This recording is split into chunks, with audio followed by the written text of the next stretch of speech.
आप सभी का स्वागत है डीके क्लासेस में।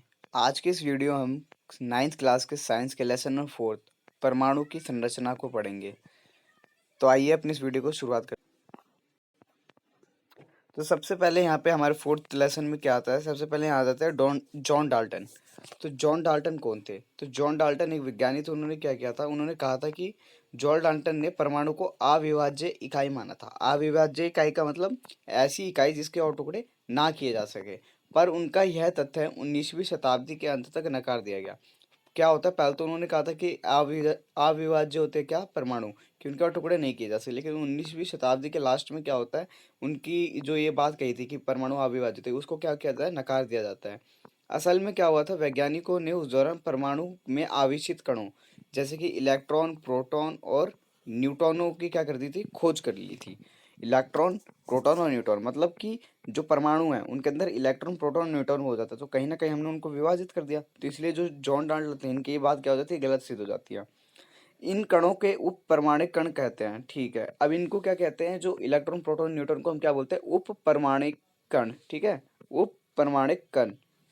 अब क्या है इलेक्ट्रॉन की खोज कैसे हुई थी? तो इलेक्ट्रॉन की खोज की थी जे टॉमसन ने। कैसे की थी? तो कैथोड किरण से। कैथोड किरणों के द्वारा इलेक्ट्रॉन की खोज की थी। किसने? जे टॉमसन ने।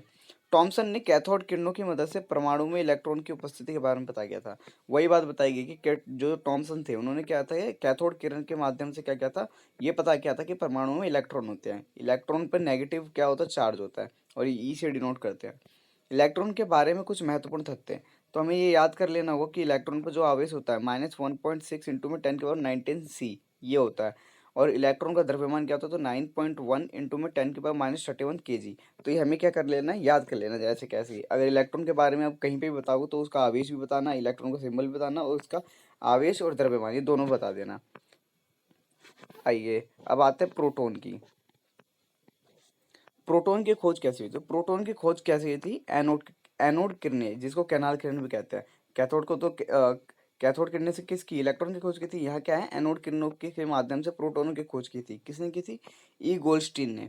ई गोल्डस्टीन ने उनके द्वारा प्रसिद्ध एनोड किरणों या कैनाल किरणों के प्रयोग द्वारा परमाणु में धनावेशी कण यानी प्रोटॉन की खोज की थी। प्रोटॉन पी से वैसे डिनोट कर देते हैं, उसके ऊपर आवेश कौन सा होता है, पॉजिटिव, मतलब धनात्मक आवेश होता है। धनात्मक का मतलब पॉजिटिव होता है। प्रोटॉन के बारे में पूछ सकते हैं कि उसका आवेश कितना है, उसका द्रव्यमान कितना है, ये ऐसे का ऐसे निकाल लेना है। और आपको क्या करना है, यहाँ पे एक फॉर्मूला दिया है कि कभी भी प्रोटॉन का द्रव्यमान निकालना हो, अगर ये डाटा ना दिया हो, हमारे पास क्या हो, इलेक्ट्रॉन का द्रव्यमान। मान लो मेरे पास क्या है, इलेक्ट्रॉन का द्रव्यमान कितना है, 1। तो मेरे को प्रोटॉन का निकालना है, तो क्या करूँगा, 1840 से क्या कर दूंगा, उस 1 को मल्टीप्लाई कर दूंगा। वैसे ही यहाँ पे अगर उसका जितना भी द्रव्यमान हो इलेक्ट्रॉन का, तो अगर वो इलेक्ट्रॉन का द्रव्यमान पता होगा तो इस नंबर से मल्टीप्लाई करके मैं क्या कर सकता हूँ, प्रोटोनों का द्रव्यमान निकाल सकता हूँ। तो प्रोटॉन के बारे में ये था, और ये फॉर्मूला भी इंपॉर्टेंट, तो कहीं ना कहीं आपको इसको याद कर लेना चाहिए। फिर है क्या, न्यूटन की खोज। अब तो इलेक्ट्रॉन था, प्रोटॉन था, अब न्यूटन। न्यूटन को वैसे एन से डिनोट करते हैं। इसके ऊपर क्या होता है, आवेश नहीं होता, ना तो ये पॉजिटिव होता है ना ही नेगेटिव, ये उदासीन होता है। अब क्या है, जेम्स चैडविक ने क्या क्या था, इसकी खोज किसने की थी, तो जेम्स चैडविक ने प्रोटॉन की खोज की थी ई गोल्डस्टीन ने, और उसकी जे टॉमसन ने की थी इलेक्ट्रॉनों की। तो जेम्स चैडविक ने क्या किया, हल्के कणों जैसे लिथियम, बोरोन, इनको क्या किया, आपस में टकरा दिया। हल्के कणों को क्या कर दिया, आपस में भिड़ंत करे, मतलब टकरावा दिया। जिसके कारण क्या हुए, नए कण जिनका द्रव्यमान प्रोटॉन के बराबर था तथा वे आवेश रहित थे। आवेश रहित मतलब उनके पास आवेश नहीं थे, की उपस्थिति सिद्ध है। इन कणों को न्यूट्रॉन का नाम दिया गया। न्यूट्रॉन हाइड्रोजन और प्रोटोनियम समस्थानिक में नहीं होते हैं। इलेक्ट्रॉन का द्रव्यमान प्रोटॉन तथा न्यूट्रॉन के द्रव्यमान से अत्यधिक कम है। जो इलेक्ट्रॉन है, अगर कोई पूछे इलेक्ट्रॉन, प्रोटॉन और न्यूट्रॉन में सबसे कम किसका है द्रव्यमान, तो इलेक्ट्रॉन का बहुत कम है। प्रोटॉन और न्यूट्रॉन से क्या होता है, इलेक्ट्रॉन का द्रव्यमान बहुत कम होता है। इसलिए परमाणु का द्रव्यमान प्रोटॉन और न्यूट्रॉन द्वारा का योग है। अगर कोई पूछे कि परमाणु का द्रव्यमान निकालना है, तो कैसे निकालेंगे हम, हमें न्यूट्रॉन और प्लस कर देना है उसके अंदर प्रोटॉन का क्या द्रव्यमान, तो परमाणु का द्रव्यमान निकल जाएगा, क्योंकि इलेक्ट्रॉन का द्रव्यमान क्या होता है, बहुत कम होता है। अब आते हैं परमाणु मॉडल। तब से हम पढ़ रहे हैं, 3rd चैप्टर में हमने परमाणु पढ़ा। अब परमाणु का मॉडल मतलब वो स्ट्रक्चर कैसा होता है। अब तक हमें क्या बात पता चल गई है कि परमाणु के अंदर इलेक्ट्रॉन प्रोटॉन न्यूट्रॉन होते हैं, हमने इन तीनों के बारे में भी पढ़ लिया। अब क्या है उप परमाणु कण, मतलब उप परमाणु कण कौन होते हैं, इलेक्ट्रॉन प्रोटॉन न्यूट्रॉन। जैसे कि इलेक्ट्रॉन प्रोटॉन और न्यूट्रॉन की खोज के उपरांत, मतलब उसके बाद परमाणु के विभिन्न मॉडल दिए गए। जब इलेक्ट्रॉन प्रोटॉन न्यूट्रॉन की क्या हो गई, खोज हो गई, तो डिफरेंट डिफरेंट वैज्ञानिकों का क्या अलग अलग अपना मॉडल दिया कि ये होगा परमाणु का मॉडल, अपने विचार प्रकट किए। अब उनमें से क्या होगा, कुछ मॉडल है जैसे कि टॉमसन का परमाणु मॉडल, रदरफोर्ड का, और बोर मतलब नील्स बोर का, क्या ये तीन जने हैं जिन्होंने क्या किया, अपना अपना मॉडल प्रस्तुत किया कि ये मॉडल होगा। इनमें से पहले दो का तो क्या हो गया था, रिजेक्ट हो गया था। पहले ये लेके आए, फिर इनका रिजेक्ट हो गया, फिर सेकंड नंबर रदरफोर्ड लेके आए, इनका भी रिजेक्ट हो गया। थर्ड जो नील्स बोर लाए, आज तक हम उनका मानते हैं।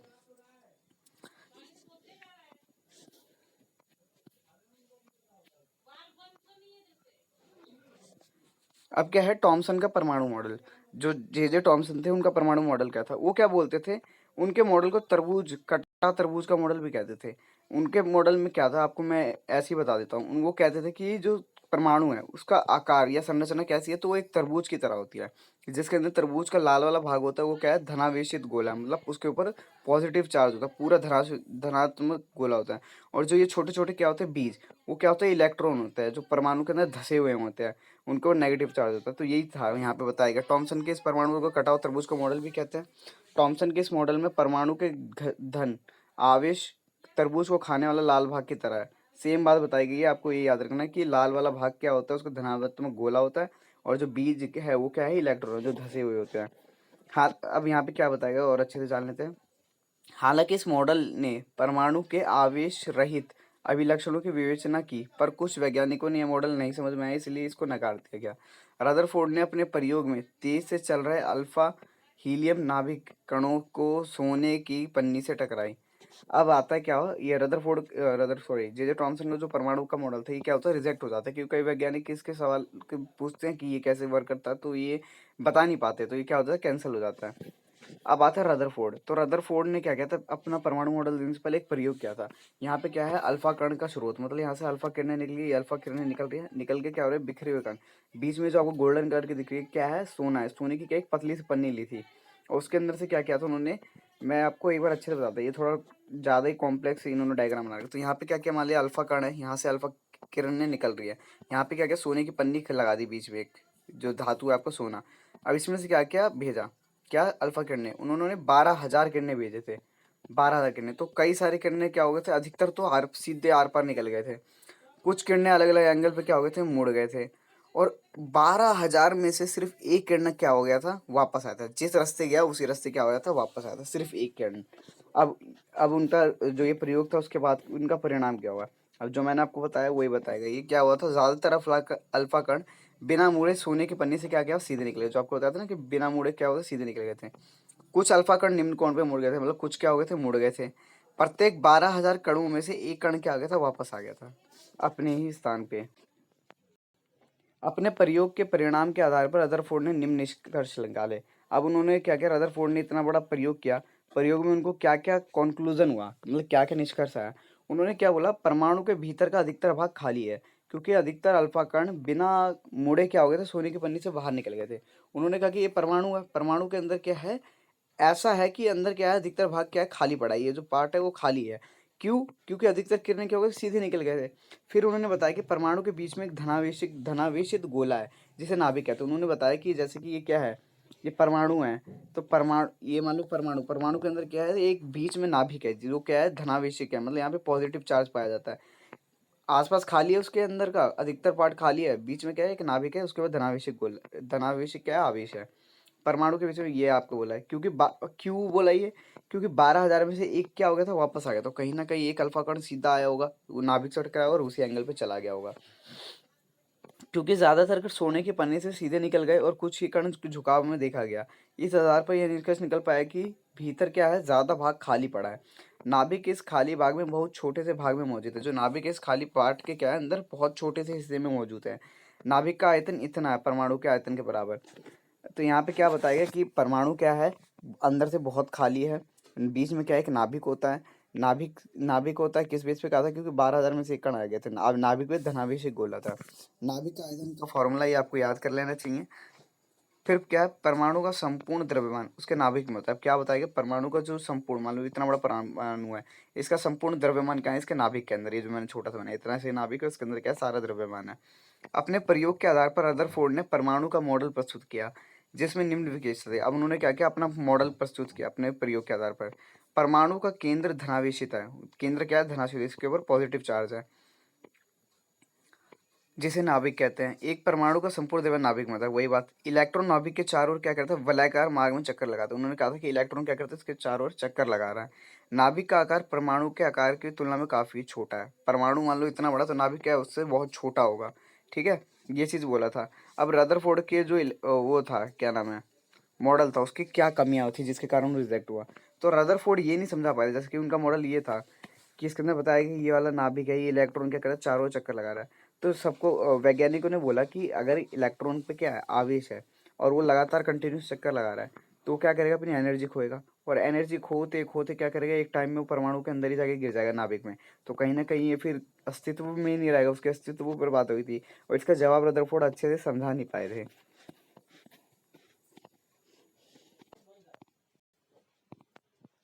अब आता है बोर का मॉडल। बोर मतलब नील्स बोर का परमाणु मॉडल, वो क्या क्या बोलते हैं, तो आइए जानते हैं उनके बारे में।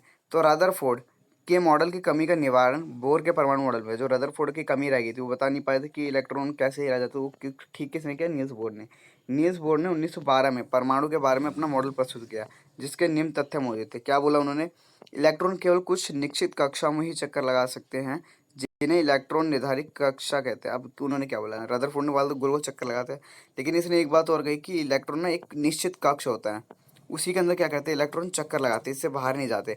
अब इसमें चक्कर लगाते तो इसी के अंदर क्या होती है, उनकी ऊर्जा होती है जो कभी खत्म ही नहीं होती। इन निर्धारित कक्षाओं में चक्कर लगाते हुए ये इलेक्ट्रॉन अपनी ऊर्जा विकृत नहीं करते। इस अगर इस कक्ष के अंदर इलेक्ट्रॉन चक्कर लगाते हैं, उनकी क्या होगी, एनर्जी खत्म नहीं होगी। किसी भी परमाणु के इलेक्ट्रॉनिक जो है, इलेक्ट्रॉन है कि ऊर्जा में बदलाव इन इलेक्ट्रॉन के कक्षों में, अब उनकी ऊर्जा कैसे होगा, इन कक्ष के आधार पर होता है। तो उन्होंने सिंपली बताया था, चार कक्ष होता है, K L M N।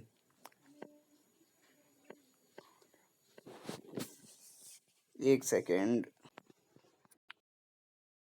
क्या बोला था कि जो कक्ष है वो K L M और M और एक और होता है N, यहाँ पे आपको दिखाया गया नीचे की तरफ। तो चार कक्षों में क्या करते हैं, चक्कर लगाते हैं। इनका फॉर्मूला होता है N का स्क्वायर। अगर कक्ष K है, K में क्या होता है, 1, तो 1 का क्या हो जाएगा, फर्स्ट नंबर पे, तो 1 का स्क्वायर क्या हो जाएगा, 1। तो मतलब पहले जो K है, सॉरी 2N का स्क्वायर होता है फॉर्मूला, आपको ये याद कर लेना है, 2N का स्क्वायर। तो यहाँ पे क्या है, 2, और N K के लिए क्या आता है, 1। जो फर्स्ट नंबर पे K के लिए N 1 है, L के लिए 2 है, M के लिए 3 है, और 4 है N के लिए। तो अगर हमें ये पता करना है K वाले कक्ष में कितने होंगे, तो इसको N की जगह क्या लिखे, 1। इसका इंटू करेंगे, स्क्वायर करने पे क्या आएगा, हमें 2 मिलेगा। तो मतलब K वाले कक्ष में 2 ही इलेक्ट्रॉन आते हैं।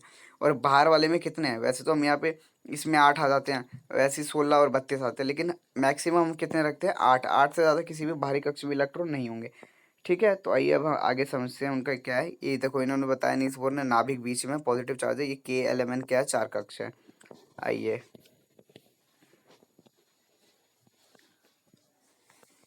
परमाणु संख्या क्या है, तो किसी भी परमाणु में प्रोटॉनों की कुल संख्या का मान उनकी परमाणु संख्या कहलाती है। अभी कभी भी हमें बोले परमाणु संख्या क्या है, तो उस परमाणु में कितने प्रोटॉन है, वो क्या है, उसकी परमाणु संख्या है। परमाणु संख्या किसी भी परमाणु का परिचायक होता है, मतलब उसको आइडेंटिटी करने वाला होता है, परमाणु संख्या परिचायक होता है। इसके बदलाव में किसी भी परमाणु का स्वरूप बदल जाता है। जैसे हाइड्रोजन, एक परमाणु है तो क्या है, हाइड्रोजन है। अगर दो परमाणु को हो गया हीलियम, वैसे ही लिथियम, फिर बेरिलियम। मतलब परमाणु संख्या के आधार पर क्या होता है, परमाणु की संरचना भी बदल जाती है। परमाणु की संख्या को Z द्वारा दिखाया जाता है। ठीक है, P क्या है यहाँ पे, प्रोटोनों की संख्या। प्रोटोन की संख्या निकाल के Z बराबर क्या होगा, NP, नंबर ऑफ प्रोटोन। किसी भी आवेशित परमाणु में प्रोटॉन तथा इलेक्ट्रॉन की संख्या बराबर होती है। हमेशा क्या होगा, प्रोटॉन और इलेक्ट्रॉन क्या होते हैं, इक्वल होते हैं, ये याद रख लेना आप। प्रोटॉन और इलेक्ट्रॉन क्या होते हैं, बराबर होते हैं किसी भी परमाणु के अंदर। अब द्रव्यमान संख्या क्या है, तो द्रव्यमान संख्या किसी परमाणु के नाभिक में मौजूद प्रोटॉन तथा न्यूट्रॉन की संख्या का जोड़ क्या है, द्रव्यमान संख्या। कभी भी बोले द्रव्यमान संख्या क्या है, तो प्रोटॉन प्रोटॉन और न्यूट्रॉन को क्या कर देंगे, उनकी संख्या को जोड़ देंगे, तो क्या आएगा, हमारा द्रव्यमान संख्या निकल जाएगा। द्रव्यमान को ए के द्वारा क्या किया जाता है, डिनोट किया जाता है, ये भी याद कर लेना। अब क्या है यहाँ परमाणु का प्रस्तुतिकरण, मतलब परमाणु को कैसे दिखाएंगे हम, शो करेंगे। तो द्रव्यमान संख्या ए, परमाणु संख्या जेड। तो ई से क्या करते हैं हम, उसको डिनोट करते हैं ई में। जैसे कि मान लो कोई परमाणु है, हाइड्रोजन ले लिया, तो इसका द्रव्यमान संख्या जो भी होगा वो ऊपर आ गया, उसकी परमाणु संख्या जो भी है, जैसे ए का परमाणु संख्या यहाँ द्रव्यमान, अब आप देख लेना एक बार। तो यहाँ पे क्या बताएं, यहाँ पे आपको तुम्हें बताएगा कि ऊपर रहेगा क्या, द्रव्यमान संख्या, नीचे रहेगा परमाणु संख्या, ऐसे ऊपर नीचे। तो आपको ये ध्यान में रखना है। उदाहरण में दिया हुआ है यहाँ पे आपको, ए एल्यूमिनियम का दिया हुआ है, 27 क्या है उसका द्रव्यमान संख्या है, और 13 क्या है उसकी परमाणु संख्या। अब यहाँ पे क्या बताएगा, वही विभिन्न कक्षाओं में इलेक्ट्रॉन के वितरण।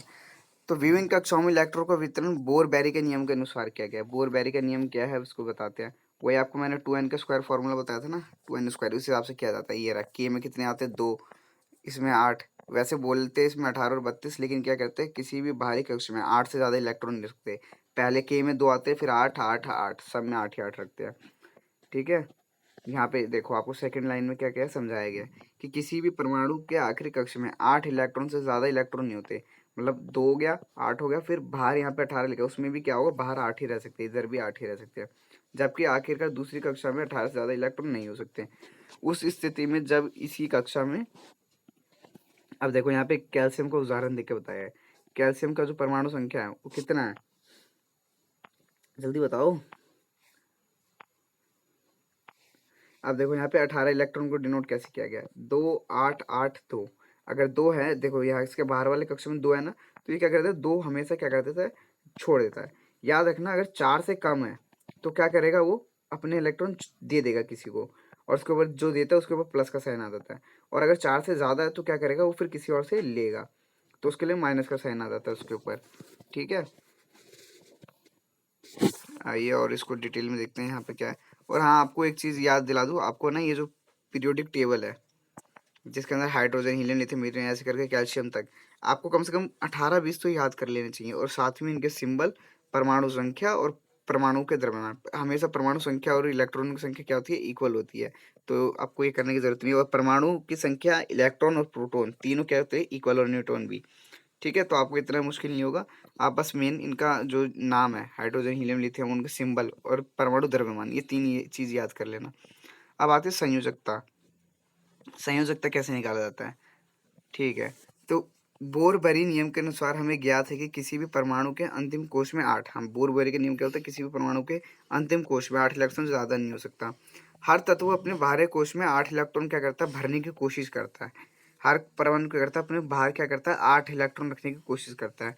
इलेक्ट्रॉन को अपने में से मुक्त या अन्य तत्वों से इलेक्ट्रॉन को ग्रहण करना पड़ता है। अब आपको बताया था ना कि अगर 4 से ज़्यादा क्या हो रहा है, उसके पास इलेक्ट्रॉन है बाहर वाले कक्ष में, तो क्या करता है, किसी से मांगेगा। अगर 4 से कम इलेक्ट्रॉन होता है, मान लो 2 हो गया, 3 हो गया, तो क्या करता है, अपने इलेक्ट्रॉन छोड़ देता है। लेकिन कार्बन के साथ क्या है, उसको 4 ही चाहिए होता है, इसलिए वो क्या करता है, सबसे क्या कर लेता है, कंपाउंड बनाता है, साझा करता है कि मैं भी अपने दे रहा हूँ, तू भी अपने कर ले। इसलिए कार्बन तुम्हें आपको हर जगह मिलेगा दुनिया में, क्योंकि वो सबसे क्या करता है, ना तो इलेक्ट्रॉन देता है और ना ही लेता है, और वो क्या करता है, सबसे संयोजकता करता है, मतलब उनके साथ बॉन्ड बना लेता है। ठीक है। आइए अब देखते क्या है।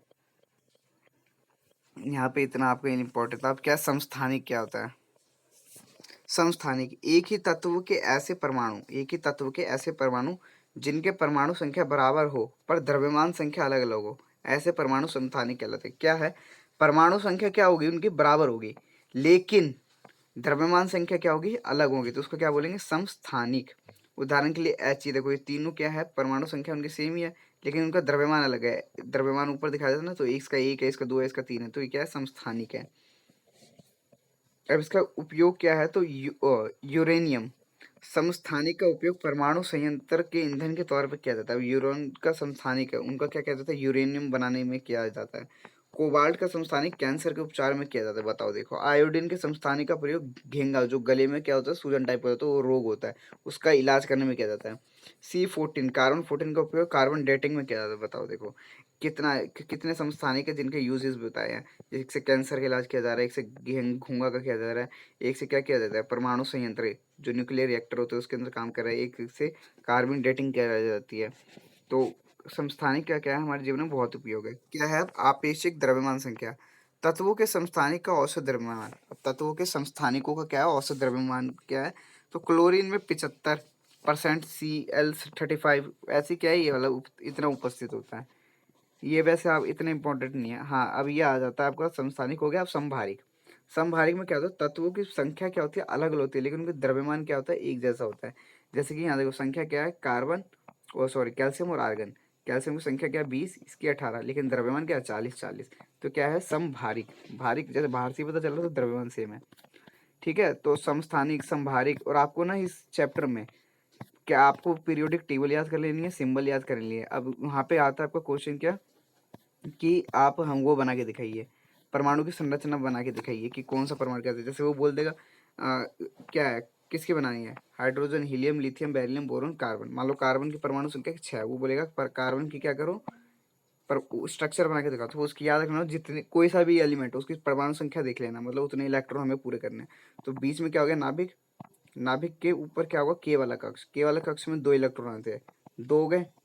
अब 2 से ज़्यादा नहीं आता के में, अगला बनेगा एल वाला। एल वाले में कितने आते हैं 8, लेकिन हमारे पास कितने 6 इलेक्ट्रॉन है, तो 2 इलेक्ट्रॉन यहाँ लगा, उसके तीसरा, चौथा, पांचवा, छठा। अब देखो कार्बन में क्या होगा, इस कार्बन का स्ट्रक्चर है, इसके अंदर क्या हुआ 2 इलेक्ट्रॉन, 2 ये रे 4 ये रे, मतलब 6 इलेक्ट्रॉन, 6 जितनी संख्या उतने इलेक्ट्रॉन, तो इलेक्ट्रॉन पूरे हो गए। तो कार्बन का स्ट्रक्चर यही है। एक और का आपको बना के दिखा, जैसे hydrogen, helium, lithium, beryllium, boron, carbon, nitrogen, oxygen.